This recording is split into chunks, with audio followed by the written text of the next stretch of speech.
навъҳои ҳунар ва санъат хеле ва хеле зиёданд.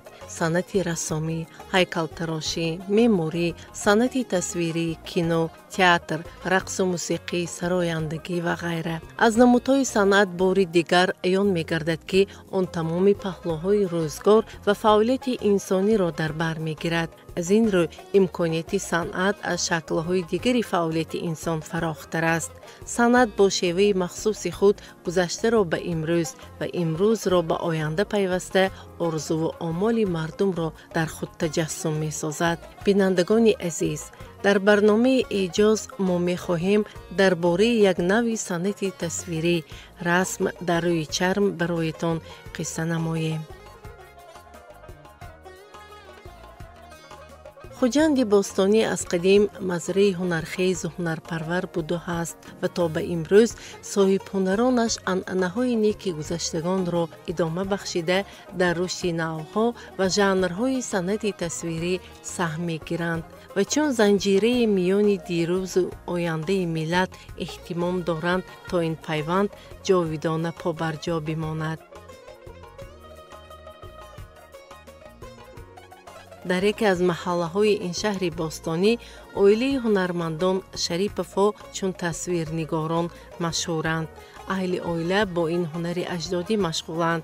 агар сарвари хонадон Абдураҳим Шарипов бо тасвири нақшҳои гуногун дар рӯи пӯст ва чарм шуғл варзад, пас фарзандон бо паҳлӯҳои дигари ин кор машғуланд. ҳангоми ба ин ҷо омадан мо хостем аз тарзи тайёр шудани маҳсули дасташон огаҳ шавем. ба ин матлабамон мо тавонистем бирасем. пас биёед дӯстони азиз, аз ҷараёни омода шудани танҳо як тасвир шумо ҳам ошно гардед. ин хеле аҷиб аст. рассом Абдураҳим Шарипов аз хурдӣ ба расмкашӣ шавқ дошт ва ин шавқу завқ дар маҳфилҳои расмкашӣ ва мактаби рассомӣ аз як орзуи бачагӣ ба шуғли ҳамешагӣ табдил ёфт.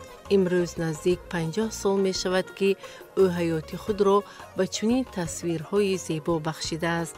ӯ асосан асарҳои таърихӣ ва фалсафӣ эҷод мекунад ва дар баробари рӯи коғаз офаридан имрӯз тасвирҳои зебои афсонавиро дар рӯи чарм тасвир мекунад.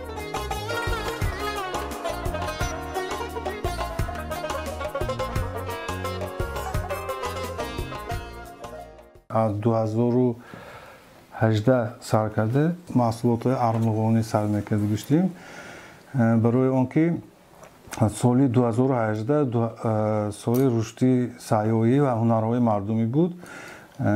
барои ҳамин мо чӣ кардем, ҳамин корҳоро ташкил карда ва ба пеш баровардем.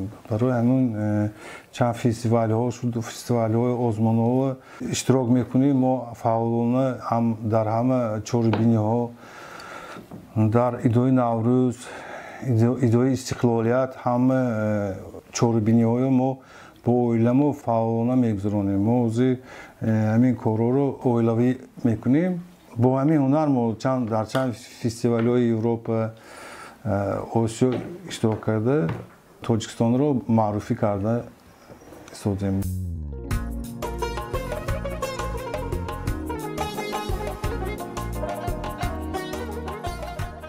ин тасвирҳои зебои рӯи пӯст нахуст аз омода кардани чорчӯба ва чарм оғоз мешаванд.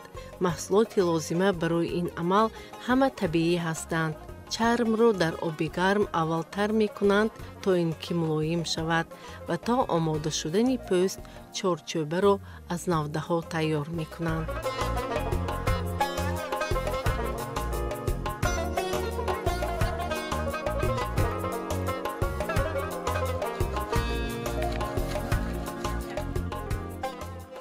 اول کاری ما از این چارچوب سر میشد اندازش یک خیلی باشد میگیریم اینها از درخت توت میگیرم این درخت توت این رو خشک میکنیم دورش میسازیم برای کیر نکردن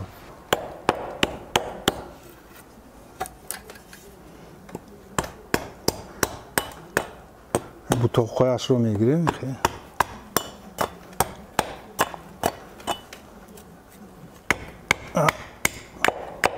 از بوتاقش توزه میکنیم بعد پوستش رو میگیریم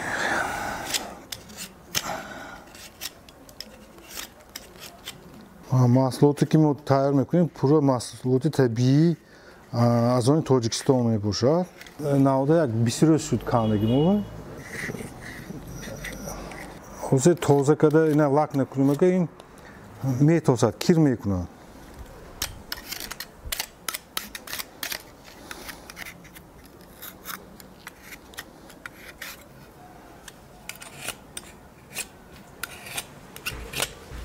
بعد این رو نجدک هم میکنیم نجدک با نجدک تازه هم میشن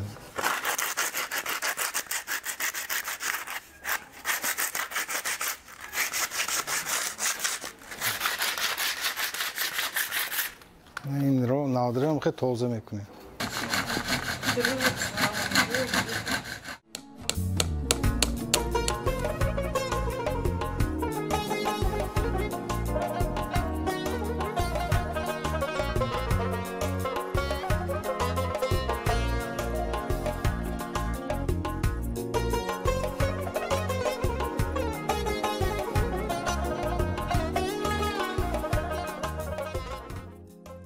چون پوست تر گشته ملایم و به چارچوبه کشیدن آماده می شود، بر رویش اندک مواد کیمیاوی پاشیده آن را سویش می دهند. این کار را برای نفیستر شدن پوست انجام می دهند.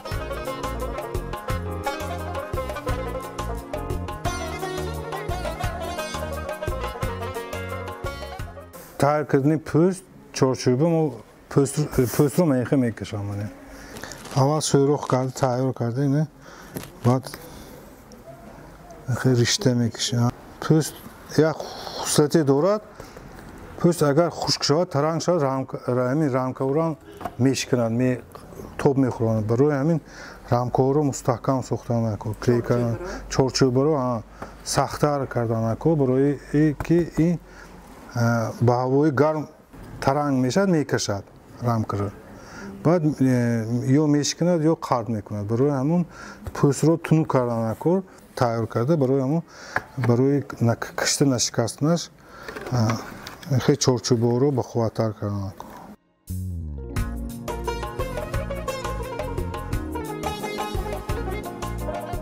پوست به چارچوبه کشیده شد. سپس آن را در آفتاب و یا نزدیک تفتان می خشکانند.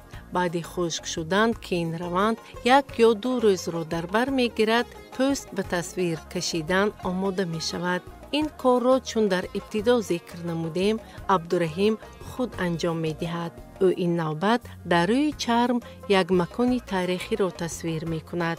این اثر زاده تخیل خود اوست. عبدالرحیم میگوید که اکثریت اثرهای آفریده‌اش همین خیل تخیلی اند. من خیلی ارمغان‌های خرد رو ما برای سیاحت تعریف میکنیم برای گناه رفتنشون رسام چی وزنی بسیار هم ندارد سبک میپوشد بعد چی نمیشکند این برای همون اینها رو بسیارتر میگیرن سیاح‌ها ما من نوزی پروسسی کار رو میبینید کار رو سر کردن آهسته میکشم این رو هر چیزی تصویر میکنیم در اینجا از تصورات خودم ایجاد میکنم کوشش میکنم که این تاجیکانه باشد دعواتی تاجیکستان رو معرفی کنم هم تاریخی هم ملی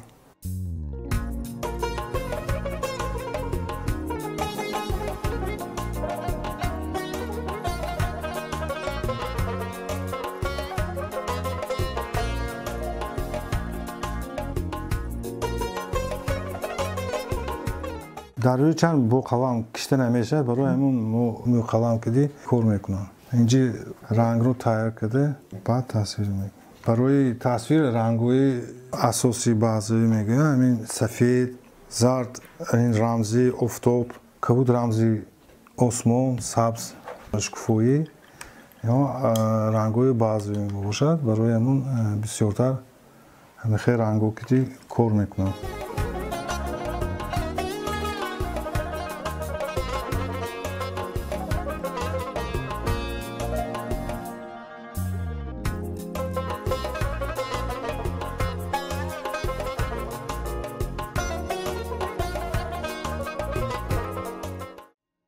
این رسام مونی قلم میگوید که امروز توجه نورسان نسبت به چنین صنعتی تصویری زیاد گشته است و برای موفق شدن البته زیاد مهنت کردن لازم است. بله، استعداد ازلی است، ولی از بالای خود و استعداد کار کردن پهلوی اساسی موفقیت است.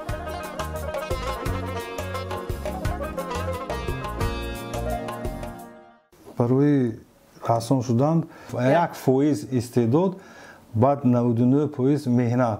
کی نباشد همین مهنت کند رسام خوب میشه، چون که برای رسام شدن تجربه، تالنت این چیزا مهمتر نیست. مهمتر مهنت، از بالای خود کار کردن، کار شوق در کار، صبر در کار، یکم صبر.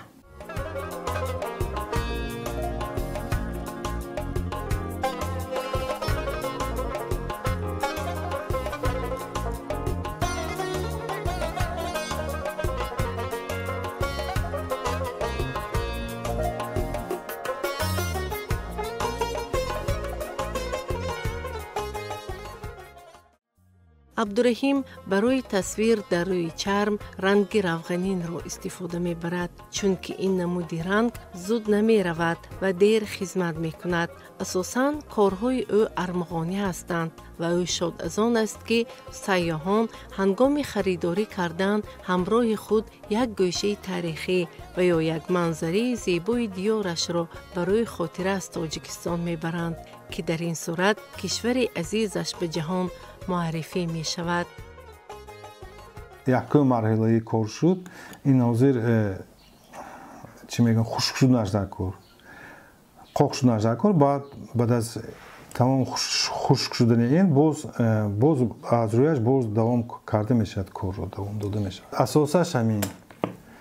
بعد خشک شود اینجاشو با میشکفونید و میکنید، از بولاش با کار میکنید. همین طور او این رسم را انجام داد و طور ابراز نمود باقی مانده کارهای آرایشی بعد از خشک شدن رنگ‌ها ادامه می‌یابند. به این اثرهای زیبای دیگر نگرید. هر یکی از دیگری گویاتر و پراسرارترند و هنگام مشاهده ها به فلسفه رسام غوطه‌ور می‌شوید. انا این رسم دانش نام گرفته است. با اندیشه رسام شخصی دانشمند همیشه در بالا و در پرواز است.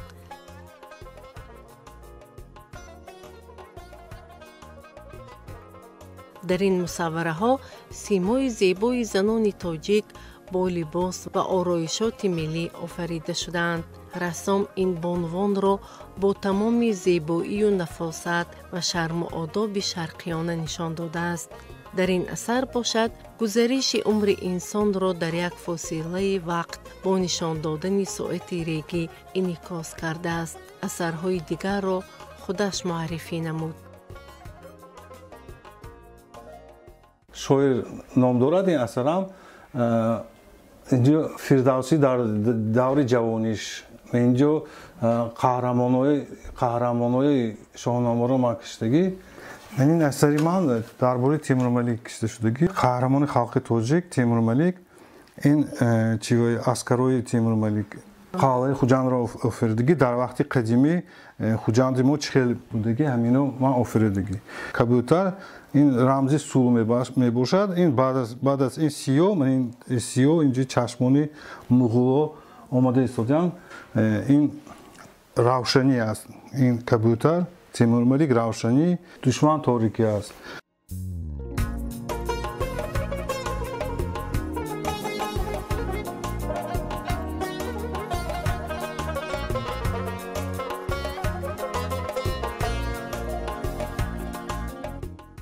дар байни корҳои ин рассом асарҳои бо санъати барелеф офарида шударо низ мушоҳида намудем. ӯ мавзеъҳои тарихии шаҳри Хуҷандро бо ин навъи санъати тасвирӣ барҷаста нишон додааст. Масалан, ин асар қалъаи қадимаи Хуҷанд аст. дарвозаи қалъаро бо тамоми ҷузъиёташ инъикос кардааст. ташрифи тоҷирон бо корвонҳои сербор ва посбонҳои болои қалъа ба таври барҷаста тасвир ёфтаанд.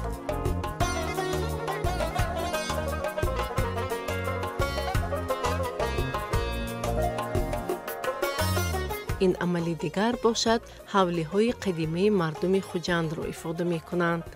ҳавлиҳои қадима дар болои дарвоза болохона доштанд ва албатта мавҷудияти ошдону танӯр дар ҳар як ҳавлӣ зарур буд. асарҳои зиёди қаҳрамони мо дар ҳуҷраи дигари ҳавлӣ маҳфузанд.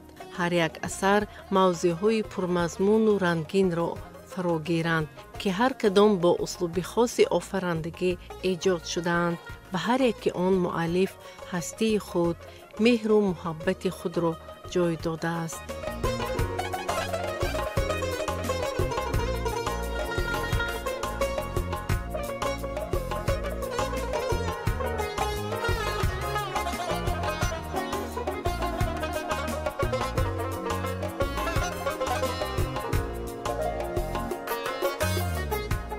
як паҳлӯи дигари эҷодиёти Абдураҳимро тасвири миниатюраҳо дар бар мегирад.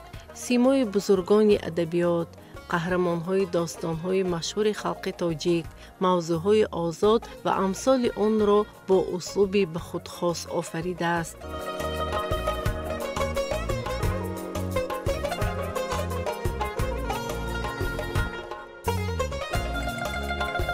Абдураҳим худ ифтихор дорад, ки мактаби рассомиро хатм кардаву шогирди устодони ҳунар чун Толис Исоев, Ғафурҷон Дониёров ва Ғафурҷон Ҷӯраев мебошад. аз ин устодони пурҳунар асрори тасвирнигориро омӯхтааст. солҳои донишҷӯӣ дар донишгоҳ ҳам асарҳои хубу диданӣ офаридааст, ки ғояҳои фалсафӣ доранд.